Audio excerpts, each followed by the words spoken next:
Eh ben, ça va. Plutôt bien, plutôt, je dirais, un peu plus reposé que d'habitude. Et dans de bonnes conditions. Comment vivez-vous ce confinement? On se fait des petites routines. On essaie de se lever quand même assez tôt. On va faire du sport, enfin manger, et puis travailler beaucoup. Personnellement, je travaille beaucoup dans la musique. Du coup, on se pose pour faire des projets un peu plus concrets, un peu plus préparés du coup. Cette période est-elle une source d'inspiration artistique? Oui, j'ai envie de dire pas plus que d'habitude, mais oui, parce que du coup, il y a pas les déplacements du week-end ou de la semaine, il n'y a pas les déplacements que j'ai d'habitude, donc du coup, je passe beaucoup plus de temps à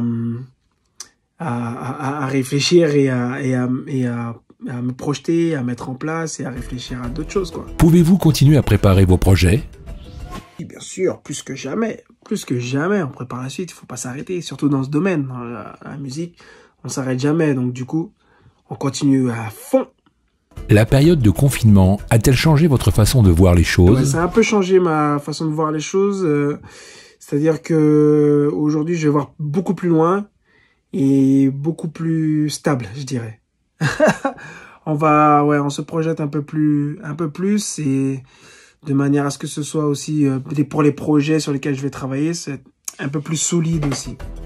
Selon vous, avec la fermeture des salles de spectacle durant plusieurs mois encore, sous quelle forme pourrait se réinventer l'accès à la culture en Guyane?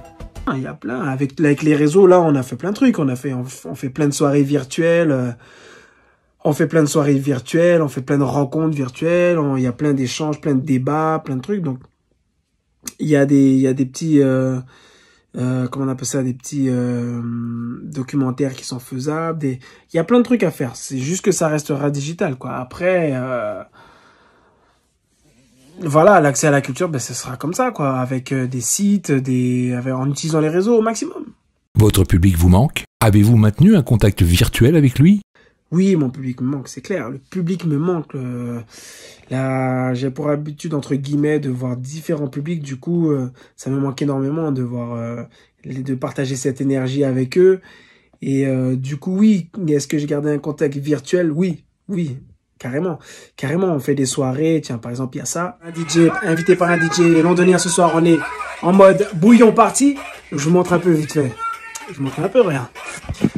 Tout le monde est là, ça se passe en mode confinement. Hop là. Voilà. On est en mode confinement. Et les gens s'éclatent. Nous on fait ça. Voilà ce qu'on fait. Voilà ce qui se passe du côté de chez moi. On balance du son. On s'enjaille. On essaie de se maintenir tous ensemble. Et là, on est à Londres. Voilà, on fait des petites soirées virtuelles. On essaie de faire un peu chaque semaine. Puis tous les DJ sont mobilisés entre des radios sur le net ou des rencontres virtuelles avec des logiciels qui permettent de... Tout le monde appelle, puis par exemple sur Zoom, tout le monde appelle et tout le monde est en visio avec les webcams, téléphone, tout ça. Donc si on a quand même gardé un certain contact. Avez-vous un dernier mot à partager sous une forme artistique? Non, pas spécialement. Rendez-vous très très bientôt. En tout cas, tenez bon, soyez forts et rendez-vous très très bientôt. Artistique, peut-être, je le fais à l'envers. Rendez-vous très bientôt sous forme artistique.